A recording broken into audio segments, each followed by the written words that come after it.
মুর্শিদাবাদে ফের চলল গুলি। জমি সংক্রান্ত বিবাদের জেরে যুবককে গুলি। বৃহস্পতিবার সকালে ঘটনাটি ঘটেছে নওদা থানার কোদালকাটি এলাকায়। গুলিবিদ্ধ যুবক আজিজ মণ্ডলকে ভর্তি করা হয় মুর্শিদাবাদ মেডিকেল কলেজ হাসপাতালে।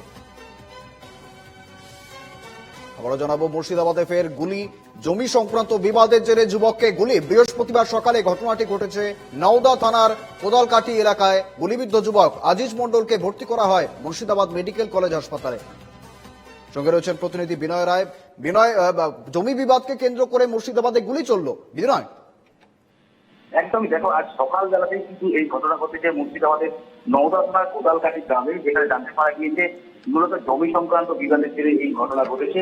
গুলিবিদ্ধ হয়েছে আজিজ মণ্ডল নামে 25 বছরের এক যুবক। তাকে চিকিৎসার জন্য নিয়ে আসা হয়েছে মুর্শিদাবাদ মেডিকেল কলেজ হাসপাতালে।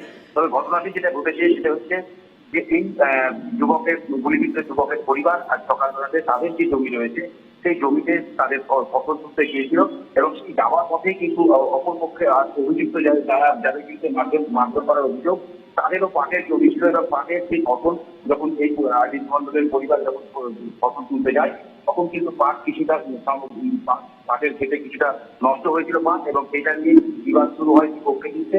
এবং তারপরে হঠাৎ করে এই যে অভিযুক্ত যে জমির মালিক তারা চড়াও হয়, বেশ কয়েকজন মিলে এসে প্রথমত লাঠি রড দিয়ে তাদের উপর চড়াও করা মারা হয় এবং এই ঘটনায় বেশ কয়েকজন আহত হয়েছেন। এবং তারপরে যখন গুলি চালানোর ঘটনা ঘটে তখন এই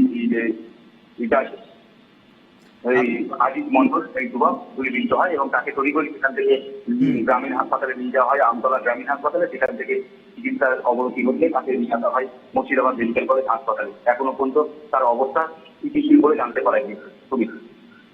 বিনয়, একের পর এক ঘটনা আমরা দেখছি মুর্শিদাবাদে রীতিমতো অস্ত্রের ঝঞ্ঝনানি। এই অস্ত্রের ঝঞ্ঝনানি মোটে দমাতে পারছে না পুলিশ। একেবারে দেখো, এই অস্ত্র মুর্শিদাবাদের অস্ত্র এবং বোমা এটি কিন্তু প্রতিনিয়ত উদ্ধার হচ্ছে। পুলিশ কিন্তু এই অস্ত্র রুখতে মুর্শিদাবাদ জেলা থেকে যে অস্ত্রের বিরুদ্ধে কিন্তু মুর্শিদাবাদ জেলা পুলিশ একটি অভিযান শুরু করেছে এবং তারপরে দেখতে পাওয়া গিয়েছে মুর্শিদাবাদের বিভিন্ন থানা এলাকা থেকে কিন্তু একাধিক জায়গা থেকে যেমন অস্ত্র উদ্ধারের ঘটনা ঘটেছে, তার পাশাপাশি বোমা উদ্ধারের ঘটনাও ঘটেছে।